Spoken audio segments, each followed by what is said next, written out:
Welcome back to The Quest. I'm Nicholas Kaye.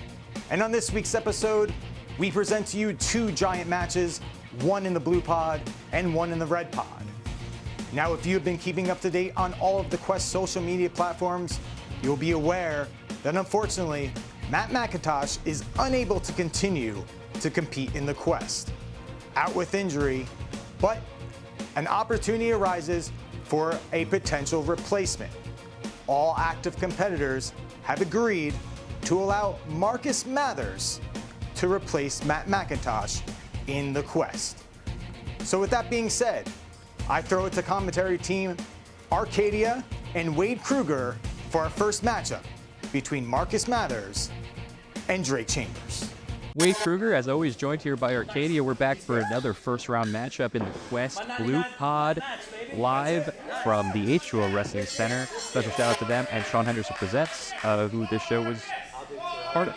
As explained earlier, Matt Macintosh injured, replaced by Marcus Mathers. No ratings for Mathers, which is kind of a bad thing for Drake Chambers when you think of it, right? He can't really get ready for this as much as he could have with the other matches. Yes, and Drake Chambers totally okay with this. We was run by him in advance to make sure he was okay with wrestling someone else other than Matt Macintosh. And he said, yes, as long as they have the same initials, I will wrestle them. And we went and got Mark. So this went off to a fast start, right? Oh, and a big boot. It looks like, so Chambers started off in third place going into this match, right? He needs to make sure he maintains a good performance to stay above Pat Dynamite, to stay above Matt Vertigo. And now with Mathers back in, it kind of, he accepted the fact that he's going to be put into the same rating as Macintosh earned with his first match. So Mathers, going already on the performance of someone else here. And Drake Chambers accepting that kick in the chest there. And up and over. This is high risk. Oh, and he might have got him in the head with that, but I think his foot grazed a little bit of his face there. Might have kicked him in the face with it. But again, this all goes back to the scoring. Yeah, that's not going to be a level 3 strike, right? Because he didn't really get all of it. He lands it clean, we get a level 3, level 2 maneuver, right? But just a grazing of the face is only going to be a level 1 strike. Yeah. It's it kind of factors that all in. It all comes out in the wash at the end. Mathers has jumped out to an early lead with control time, but it seems like now we're back in the ring. Drake Chambers is kind of earning some of that time. But, oh, well, and there goes the end of that. And then there's some style points with the flip, but that doesn't matter, especially when you get kicked several times now. Yep. And a kick to the head like that has to be a pretty significant boost for your score. Like, it's... Hey, when you kick somebody in the head, that's big. Yeah, that's not nothing. Not a glancing blow, as you were about to say. Yeah. And it looks like Mathers now in control. Drake Chambers suffering the effects of not really having a plan, not really being able to strategize, not knowing who his opponent's going to be until right before match time. Yes, and Marcus Mathers, very, very wet looking. I don't know if that helps his score, but looks like he may have been training in the pool. Right? I think it's an old trick in collegiate wrestling, right? Oiling yourself up, making sure your opponent doesn't have the ability to grapple you too tight. In a format where control and submission time is important, being able to weasel out of those moves if you're slicked up is all the more important. And I think Mathers knows how much control time is important because he's got a pretty good lead, right?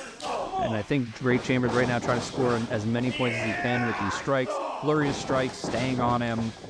Yeah, I mean, you can tell he's definitely learned from his first match here. And it's an interesting situation where you go for one big strike, hit a bunch of small ones to try to close the gap in the score, where even though one might be more effective, you're trying to light him up and get back in the scoring. And he's got to stay on him. He's letting him get up. That's a loss of control. I mean, but he maintained it. So again, I think there's two schools of thought there. Well, let's see. Oh, okay. I think the two schools of thought is if we allow him the time to get up, yes, maybe I'm losing the control time in the moment, but I'm also not putting myself in a position where I have to use my own energy. So I think that's the issue is here, and I think that's what maybe Drake has learned from watching Gangone, seeing Gangone at the very beginning. Oh, Mathers catches him with a nice German suplex there. And you have to wonder if Mathers may have been watching the first round match with Gangone because Chambers did that. He might score a pinfall victory here and take it. Yeah. Chambers almost, wow, strikes are dead even here. Yeah. And the control time, very, very steady. It seems like these two guys are very even. Maybe it was a great choice by those in charge of the quest at picking someone to replace Matt Macintosh. That's a very astute point, co-creator of the quest, Arcadia. I don't think the two things have anything to do with the other. Yeah, don't pop your shoulder out, pat yourself on the back there, buddy. All right. Looks like Mather's going to end. And Drake knows it's coming. Fights out of it. Forearms here. Yeah, all those racking up points. But I don't like... Turned his back on Mathers for a second. Never an astute play. You can't gauge what your opponent is doing and how much they might have in the tank if you're...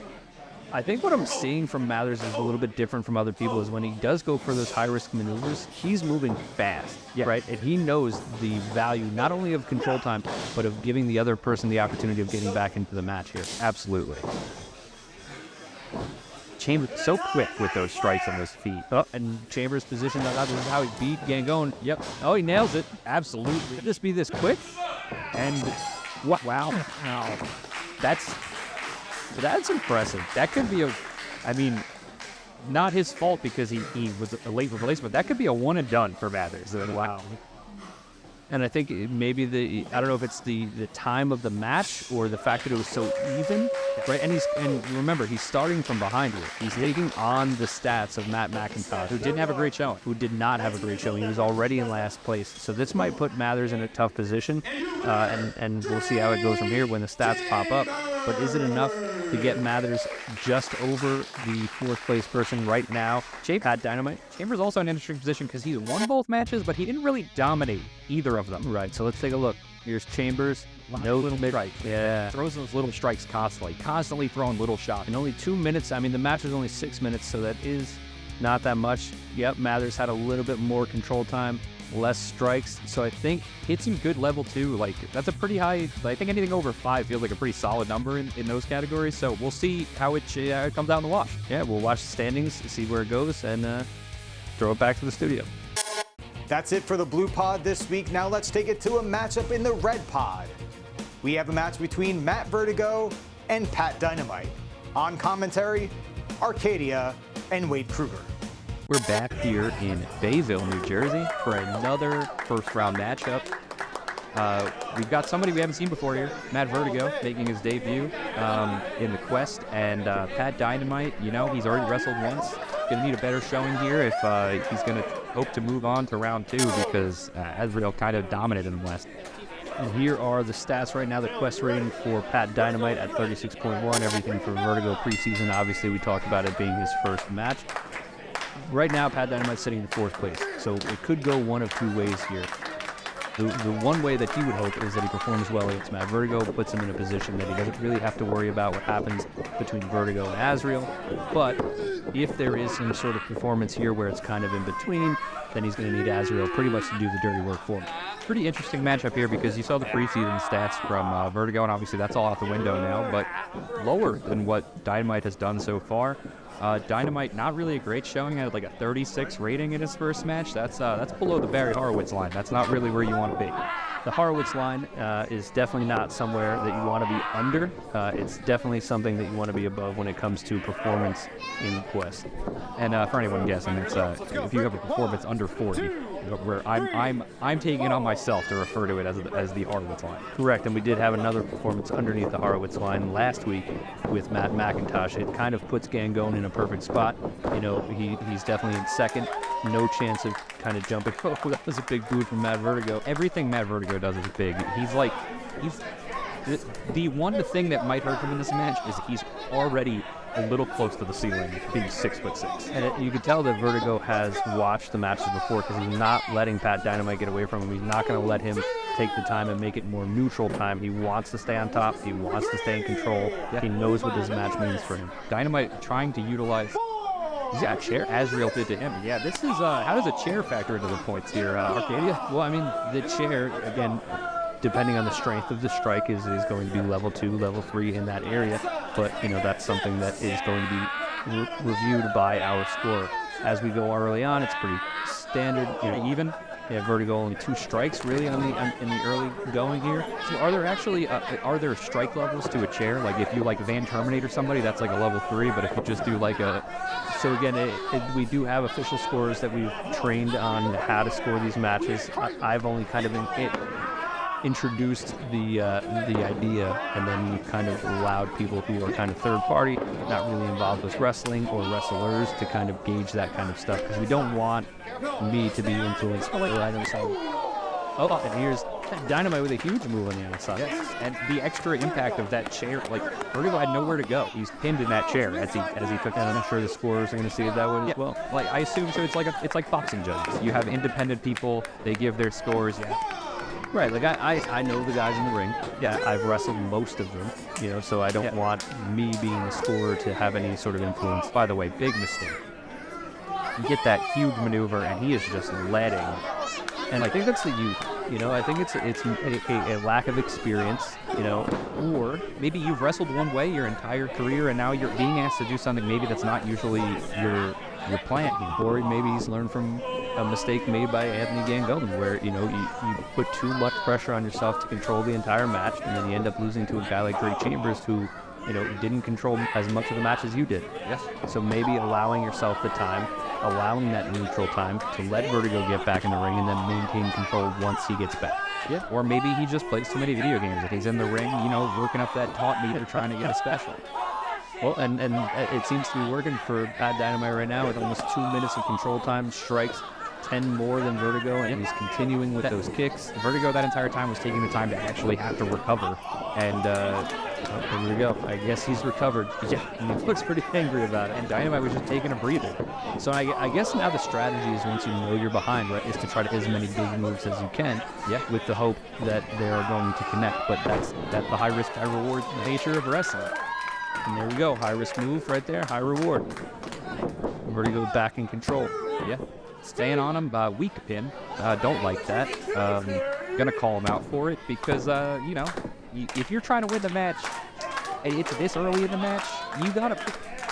Well, it looks like Vertigo's getting himself psyched up. Maybe that's part of the issue here, is that now that he's... Oh, and there we go, big miss from Vertigo. Yeah. I got him. I don't know, do you get extra points for that? That was sneaky. Is there a sneakiness factor that you got the points? Gangovan will be off the charts. Off the charts. We couldn't give too much credit to Gangovan. Yeah, it's true. He'd be running away with that category. It's like in fantasy hockey, you have the one guy who just gets all the hits every week, and you're just like, I don't have a Tkachuk brother on my team. But enough of that.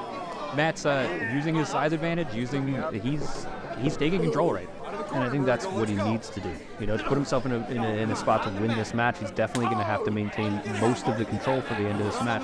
And this is something where you get up to one of these 50-50 moves, right, where you put him on the top rope. You don't know how it's going to end.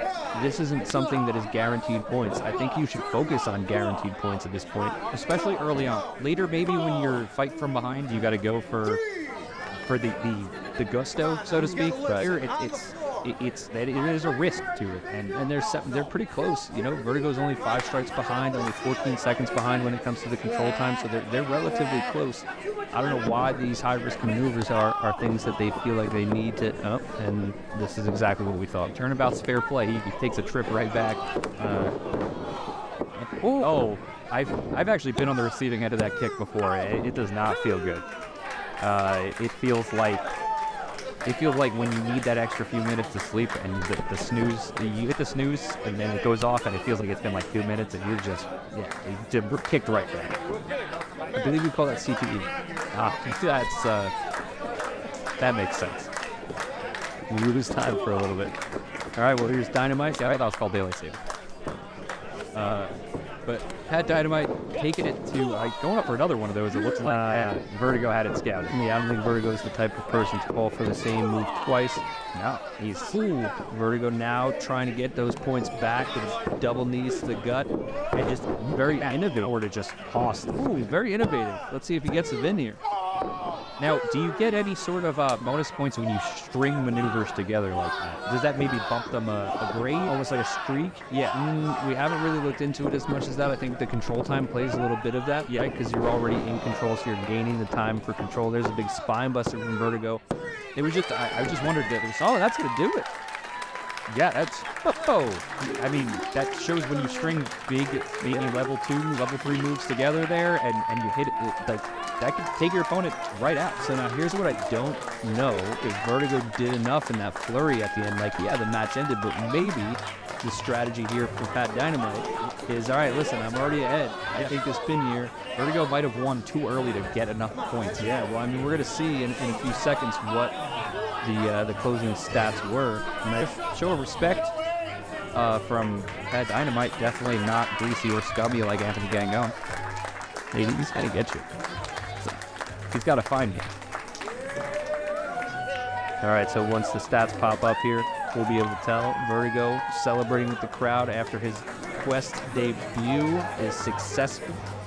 Gets the win, but did he do enough? Well, here it is, right? Not a lot of strikes, right? We got a lot of single digits there. No submission time. No submission time. It doesn't look like a great, and this is the, you get the win, and there it is. More strikes for Pat Dynamite, and control time more for Pat Dynamite. It looks like, although the victory goes to Matt Vertigo, it looks like Pat Dynamite scored a little bit higher. Let's get back to the studio. Now let's take a look at the rating for this week's Quest competitors.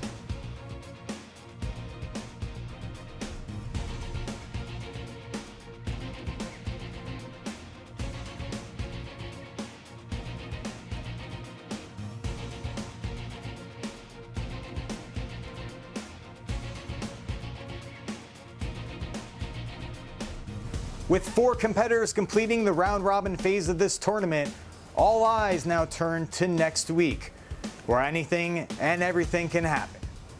We want to thank Sean Henderson Presents and Titan Wrestling for hosting and sponsoring this week's episode of The Quest. I am Nicholas Kaye, and you are on The Quest.